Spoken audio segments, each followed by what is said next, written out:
In November 1922, the reign of one of the most powerful empires of all time came to an end. The Ottoman Empire, which dominated the region in the eastern Mediterranean and far beyond for more than 6 centuries, was history. But the end did not come very suddenly. Already for a long time a creeping decline of the great empire became apparent, which was finally only called the sick man at the Bosporus by other great powers. Long gone were the days when the Ottoman Empire was one of the world's greatest military and economic powers, when the empire stretched from the Danube to the Nile, and when it was considered the center of culture and science. But how could a such rapid rise be followed by a continuous decline?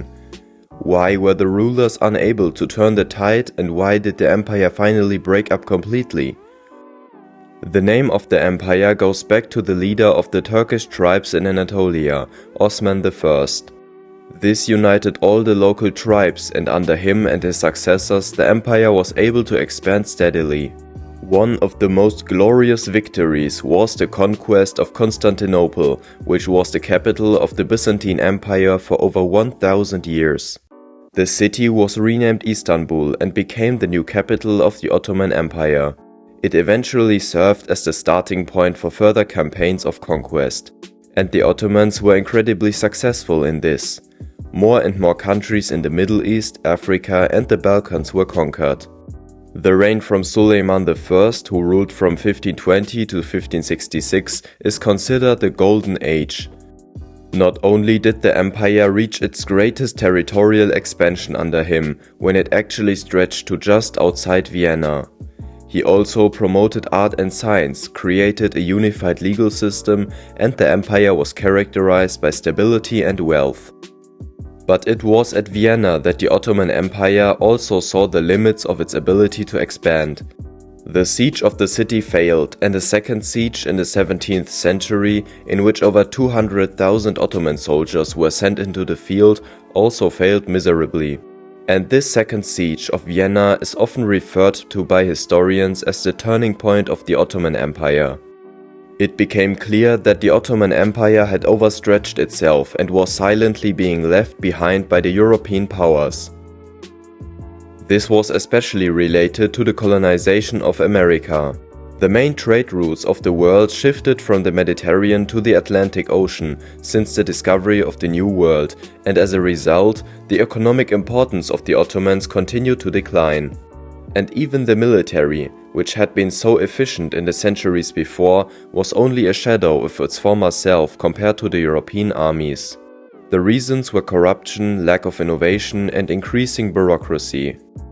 And so, eventually, more and more military defeats followed, and it became more and more difficult to adequately defend the distant provinces. Of course, it must be said that the empire still existed for a few centuries, but it was unable to regain its former glory. The economic death blow was finally dealt during the emerging industrialization. Due to the already mentioned reasons of corruption and lack of innovation, which ran through the entire empire, the industrialization was also missed, and the distance to the European powers became even greater. Economic crises followed, and from them revolts and independence movement ensued.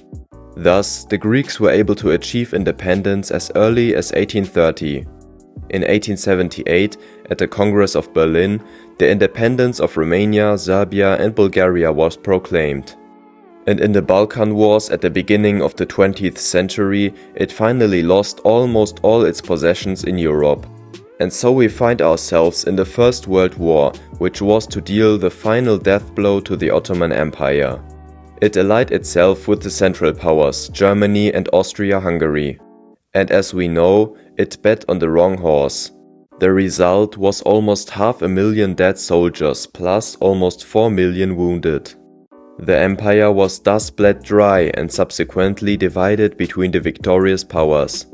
The dictatorship Peace of Sèvres was particularly bitter for the Turkish nationalists, as it even divided the Turkish heartland into numerous occupation zones, similar to Germany after the Second World War.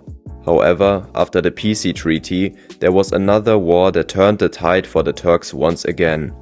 The Greeks, who had already received a large part of ancient Asia Minor in the peace treaty, now saw that their chance had come to penetrate even deeper into the Turkish heartland. They encountered little resistance, and it was only about 50 kilometers from Ankara that Mustafa Kemal Atatürk was able to stop them. And he counterattacked and was able to reconquer large parts of what is now Turkey. In this way, he managed to turn a country on the brink of total defeat into an aspiring nation once again. In the Treaty of Lausanne in 1923, Turkey's new borders were finally established, and it was able to regain large territorial gains. Shortly before, Mehmed VI, the last Sultan of the Ottomans, had already secretly left the palace in Istanbul and gone to exile in Italy. The Ottoman Empire was thus finally declared to be over, and the foundation stone was laid for the establishment of the Turkish Republic.